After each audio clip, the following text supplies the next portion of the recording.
Labdien, godājumie klātesošie! Mans vārds ir Ieva Miļūna, un es šajā priekšlasījumā pieskaršos okupāciju režīmu regulējumam starptautiskajās tiesībās un starptautisko tiesu praksei ar mazām atskaņām arī attiecībā uz Latvijas tiesību sistēmu. Tātad priekšlasījuma plāns būtībā okupāciju režīmu tiesiskais regulējums, starptautisko tiesu un tribunālu prakse, un Latvijas Nacionālo tiesu nolēmums viens no tiem okupācijas lietās un okupācijas jēdziens Latvijas tiesību sistēmā. Starptautiskajās tiesībās tiek iedalīti divi konfliktu veidi. Būtībā divi bruņotu konfliktu veidi, katram ir savs tiesiskais regulējums. Pirmie ir starptautiskie bruņotie konflikti, kas ir konflikti starp divām valstīm, konflikti, kad valsts īsteno okupāciju par kādu citu valsti, un trešais gadījumi, kad tautas cīnās pret koloniālo pārvaldību, ārvalstu okupāciju un pret rasistiskajiem režīmiem. Un ir arī iekšējie bruņotie konflikti. Tas ir otrais iedalījums. Tas būtībā notiek, kad konflikti notiek vienas valsts teritorijā, starp organizētām bruņotām grupām un valdības spēkiem vai bruņotu grupu starpā. Kā es uzsvēru, katram no šiem konfliktiem ir savs tiesiskais režīms, un būtībā okupācijas jēdziens ietilpst šajā starptautisko bruņoto konfliktu gaismā. Būtībā, kad valsts īsteno okupāciju pār citu valsti. Okupācijas režīmu regulē trīs galvenie dokumenti starptautiskajās tiesībās. Tas ir 907. gada Hāgas noteikumi attiecībā uz kara likumiem un paražām. Tā ir 1949. gada 4. Ženēvas konvencija par civiliedzīvotāju aizsardzību bruņotu konfliktu laikā.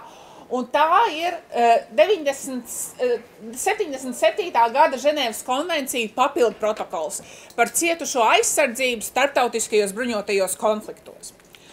Tātad, kad tad sākas okupācijas režīms? Teritorija ir uzskatāma par okupētu, kad tā tiek pakļauta naidīgai varai. Būtībā to nosaka Hāgas noteikumu 42. pāns. Tātad okupācijas režīms sākas ar teritorijas faktisko kontroli un beidzas ar kontrolas pārtraukšanu, kur tā kontrole var tikt realizēta attiecīgajā teritorijā. Būtībā okupācija tiek uzskatīta starptautisko pētnieku vidū, ka okupācija ir neitrāls starptautisko tiesību režīms. Tās nav suverēnās tiesības par teritoriju, tā ir tikai uz laiku īstenota kontrole. Un būtībā, ja okupācija ir pretiesiska, tad arī spēka lietošana iepriekš ir bijusi pretiesiska, kā piemēram agresijas gadījumā. Okupācija nav tas pats, kas aneksija. Aneksija ir pretiesiskas teritorijas sagrābšana ar spēka palīdzību, kas starptautiskajās tiesībās principā nav pieļaujama. Tātad, kādi tad ir pienākumi okupācijas režīma laikā? Ir aizliegums pārvietot savus civiliedzīvotājus uz teritoriju, kas tiek okupēta. Iedzīvotāju pārvietošana var notikt tikai militāra apsvērumu dēļ, militāras nepieciešamības dēļ. Ir pienākums atjaunot sabiedrisko kārtību, drošību, respektējot valstī esošās tiesības. Būtībā valstī spēkā esošās tiesības paliek tās pašas. Ir pienākums evakuēt iedzīvotājus no bīstamām zonām, ir aizliegums konfiscēt privātu īpašumu, ir jārespektē ģimenes gods un tiesības, kā arī reliģiskā pārliecība, ir aizliegta laupīšana, un var tikt nodokļu iekasēšana notiek saskaņā ar spēkā esošajiem tiesībām, jo tajā valstī, kas tiek okupēta, būtībā tiesības paliek spēkā. Ir aizliegums uzlikt civiliedzīvotājiem vispārējus sodus, īpašuma atsevināšana var notikt no pašvaldībām publiskiem mērķiem un armijai. Šis ir vienīgais izņēmums, kad var tikt īpašuma atsevināšana. Okupētāji var konfiscēt valsts īpašumu, kas ticis izmantots militāriem mērķiem, un civiliedzīvotājiem ir jānodrošina pārtika un būtībā aizsargātās personas nevar tikt arestētas, apsūdzētas par viedokļiem, kas ir tikuši izteikti pirms okupācijas režīma sākuma. Tātad, kādas tad ir bijušas starptautisko tiesu lietas okupācijas režīma noskaidrošanai, būtībā piemērošanai? Es pieskaršos 3 lietām, kas ir mūsdienās ļoti aktuāls, un būtībā es pieskaršos ANO starptautiskās tiesas lietām, konsultatīvajiem atzinumiem, 2004. gada konsultatīvajiem atzinumam par Palestīnas mūra būvniecību, un 2024. gada konsultatīvajiem atzinumam par Palestīnas okupāciju kā tādu. Es pieskaršos arī Eiropas cilvēktiesību tiesas lietai, 2010. gada tiesas lietai, Kononova lietā, kur būtībā tika pārbaudīts, vai Latvija varēja Kononovu tiesāt par kara noziegumiem 2007. gadā, aizejot līdz pat augstākai tiesai. Un ko no šī sprieduma mēs varam smelties? Tātad pirmais 2004. gada konsultatīvais atzinums Palestīnas mūra lietā. Būtībā ANO ģenerālajai asamblejai un ANO drošības padomei ir tiesības uzdot tiesai juridiskus jautājumus, kas palīdzētu ANO darbā. Būtībā, un šajā gadījumā ģenerālā asambleja Palestīnas mūra lietā uzdeva jautājumu, kādas ir tiesiskās sekas no Izraēlas kā okupējošās varas būvētā mūra ap palestīniešu teritorijām, ieskaitot Jeruzalemi un ap to, un vai ir pārkāpt kaut kādi starptautiskie noteikumi vai principi. Protams, par pamatu tiek ņemts ANO 47. gada sadalīšanas plāns, kas paredzēja sadalīt teritorijas 2 valstīs un kas paredzēja 2 valstu risinājumu. Bet rezolūcijas ir pieņemtas ne tikai no drošības padomes puses, bet arī no ģenerālās asamblejas puses, jo būtībā ģenerālajai asamblejai konkrētos jautājumos, kad drošības padome ir bloķēta, saskaņā ar vienoti mieram rezolūciju būtībā ir tiesības arī risināt jautājumus par starptautisko mieru un drošību. Un tātad konsultatīvais atzinums un tiesas secinājumi. Tiesa secināja, ka būtībā mūra būvniecība pārkāp palestīniešu tiesības uz pašnoteikšanos. Un Izraēla ir pārkāpusi starptautisko humanitāro un cilvēktiesību pienākumus. Tiek izdarīts atsauces uz starptautisko paktu par pilsoniskajām politiskajām tiesībām, uz starptautisko paktu par ekonomiskajām, sociālajām un kultūras tiesībām. Un būtībā tiek nospriests, ka Izraēlai ir nekavējoties jāpārtrauc mūra būvniecība un ka Izraēlai ir jāveic reparācijas, ieskaitot kompensācijas tām fiziskām un juridiskām personām, kuru īpašumi ir tika atņemti, lai šo te mūra būvniecība būtu pieļaujama. Kas ir īpaši svarīgi starptautiskajās tiesībās un starp starptautisko tiesību juristiem, ir, ka valstīm ir pienākums neatzīt Izraēlas darbības un nesniegt Izraēlai nekādu palīdzību mūra būvniecībai. Tiek arī atkārtots tas okupācijas režīma princips, ka Izraēla nevar pārvietot savas teritorijas iedzīvotājus uz palestīniešu teritorijas iedzīvotājiem, un privāti īpašums nevar tikt konfiscēts. Un tādējādi Izraēlas mūrs pārkāpj pamiera vienošanos, pamiera līniju, kas ir nosprausta 49. gadā. Otrā lieta, pagājušā gada lieta, jau ir daudz plašāka. Tā aptver vispārēju juridisku vērtējumu, kā tad pasaules valstīm, ieskaitot ANO un to orgāniem, ir jātiecas pret palestīniešu teritoriju sagrābšanu. Un tie jautājumi, kas tika uzdoti tiesai, ir kādas ir juridiskās sekas ilgstošai palestīniešu tautas tiesību uz pašnoteikšanos pārkāpšanai, sākot ar 67. gadu, kad bija 6 dienu karš un Izraēla sagrāba konkrētās teritorijas. Un kā Izraēlas politika un praksi ietekmē juridisko statusu un kādas ir tās sekas ANO dalību valstīm. būtībā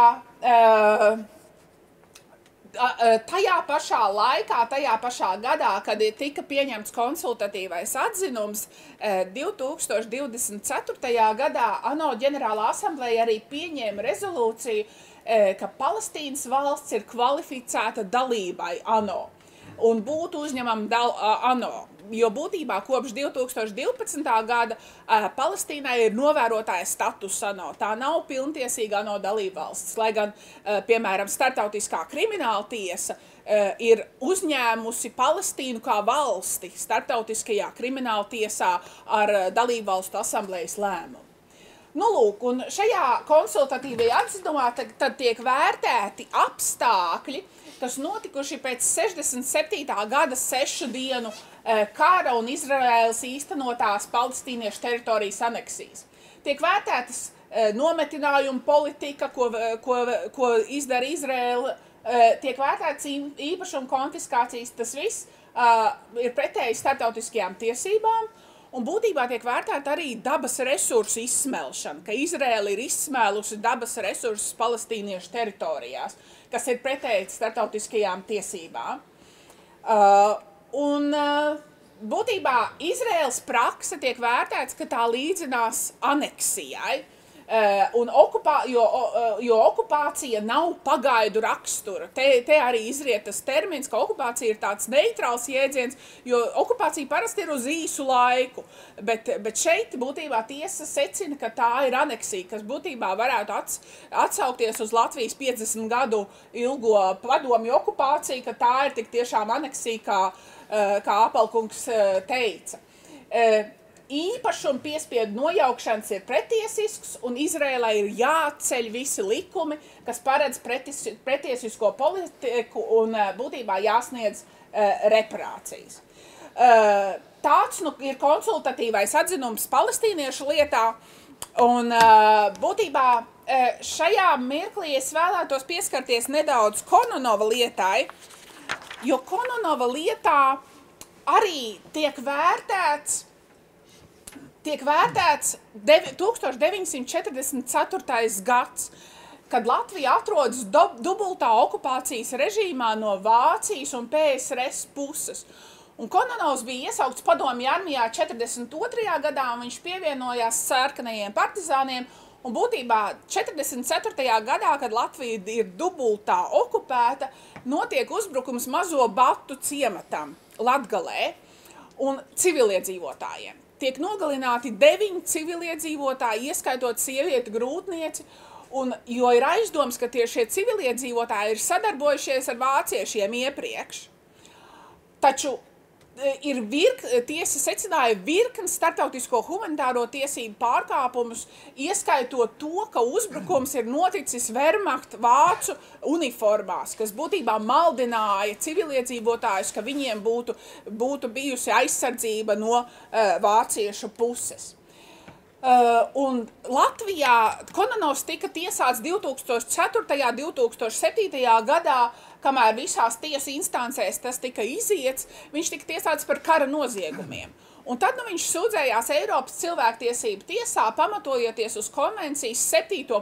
pantu nullum crimen sine lege, būtībā bez likuma nav noziegums. Viņš sūdzējās, ka viņš tajā laikā, 44. gadā, nevarēja paredzēt un nevarēja zināt, ka šie noziegumi ir kara noziegumi.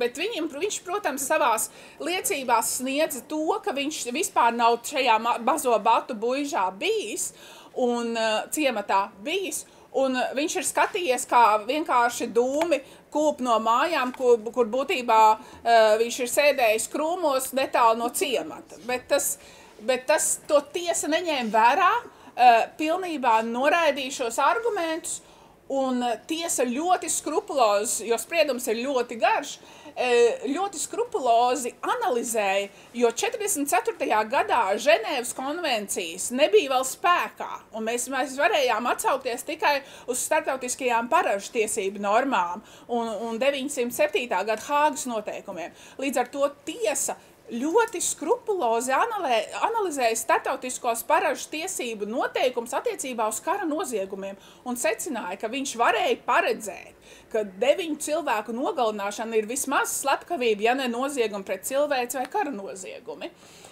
Tādējādi tika lemts, tiesa lēma, ka Latvija nav pārkāpusi Eiropas cilvēktiesību konvenciju, notiesājot viņu par kara noziegumiem. Tad es vēlētos pieskarties kā vēl vienai lietai, Satversmes tiesas lietai Latvijas-Krievijas robežlīguma lietā 2007. gadā. Jo arī šis spriedums ir ļoti detalizēts un apskata visus šos te jēdzienus, par kuriem mēs spriežam. Būtībā, atgādinot notikumus, šajā lietā tika parakstīts robežlīgums ar Krieviju, un robežlīgums neietvēra Abreni Latvijas teritorijā. Būtībā Abreni bija Krievijas sastāvā, kā tas tika definēts robežlīgumā. Un tika iesniegta sūdzība Satversmes tiesā, kur tika apstrīdēts, ka šis parakstītais, bet neratificētais robežlīgums pārkāp Satversmes 3. pantu, kas nosaka 4 novadus, kādos Latvija, kāda ir Latvijas sastāvdaļas. Nu, lūk, un spriedumā tiek noteikti atsauci uz 20. gada miera līgumu, kad būtībā Krievija uz mūžīgiem laikiem atzīst Latviju par suverēnu republiku. Un arī tiek atzīmēts, ka 39. gada Molotov-Ribbentrop pakts noslēgšanas gaitā PSRS attiecības ar Baltijas valstīm regulē līgumu sistēmu, ieskaitot arī miera līgumu, tādējādi atzīstot šo miera līguma eksistenci. Tiek skaidri definēts šajā spriedumā, kādi ir starptautisko tiesību dokumenti attiecībā uz agresiju, ko ir definējuši Briāna pakts, neuzbrukšanas līgums un Londonas konvencija. It īpaši 33. gada Londonas konvencija ir definējusi, kam Latvija ir parakstītāja valsts, bija definējusi, kas ir uzskatām par agresiju starpvalstu attiecībās.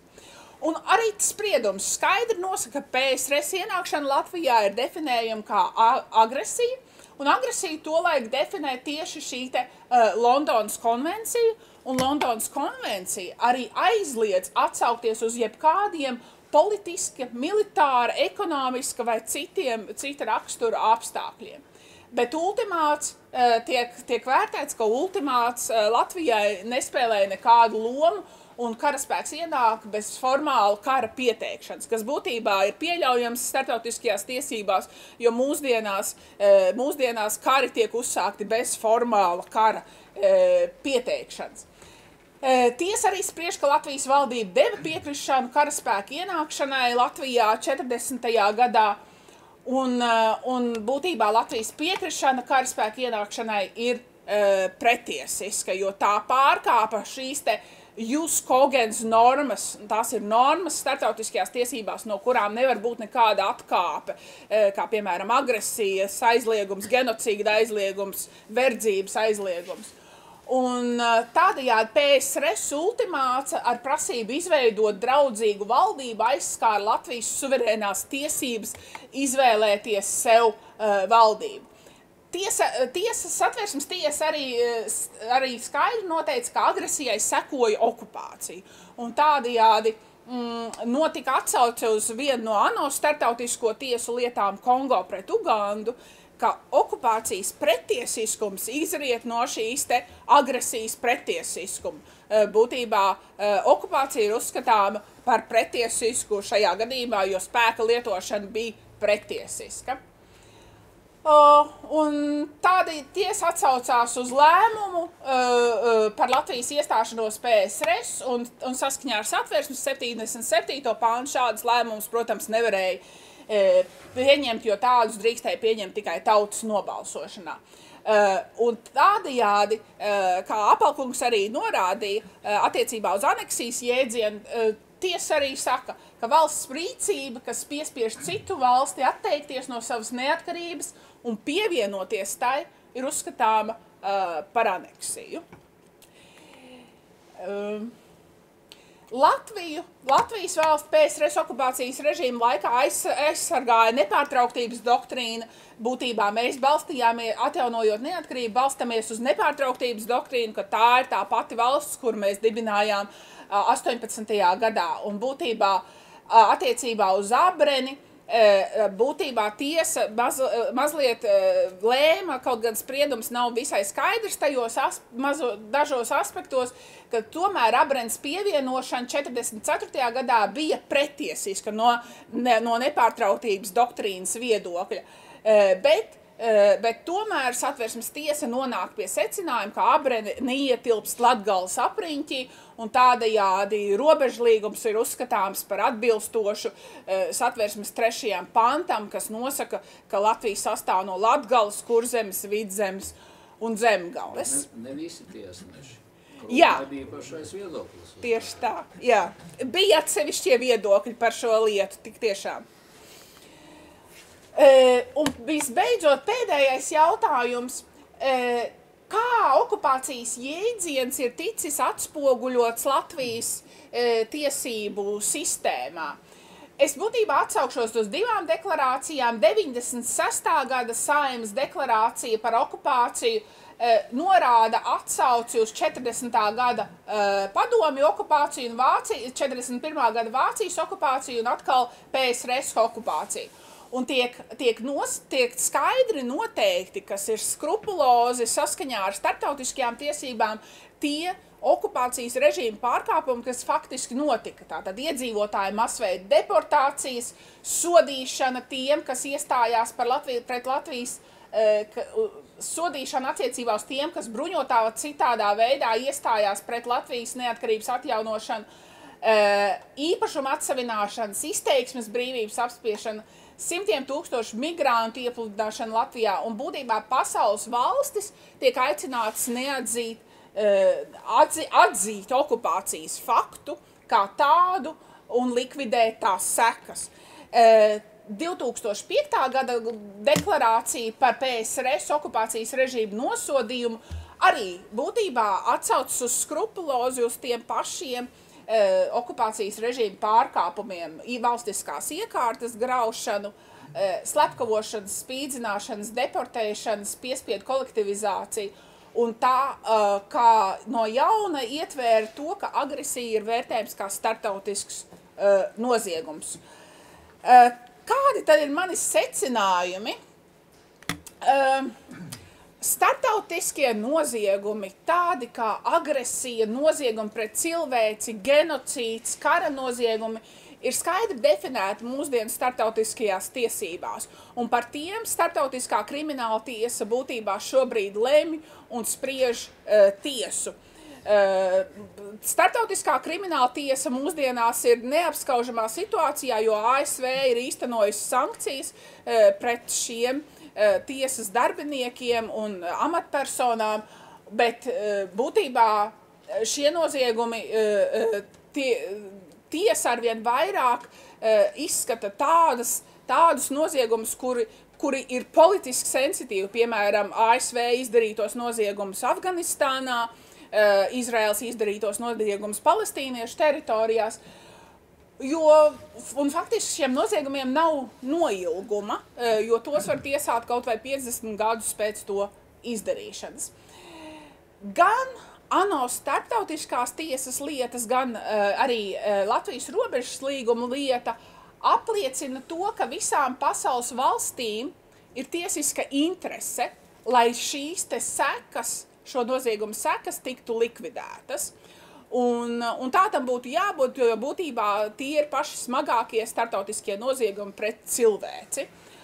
Latvijas tiesībās okupācijas režīma veiktie noziegumi ir skaidri definēti, bet mūsdienās no manas puses varbūt jautājums, vai atklāts ir jautājums par sekām, vai Latvija, piemēram, izvēlētos iet ANO un aicinātu ANO dalību valstis vai ANO ģenerālo asambleju nosodīt šos te PSRS izdarītos okupācijas noziegumus un vērtēt okupācijas sekas.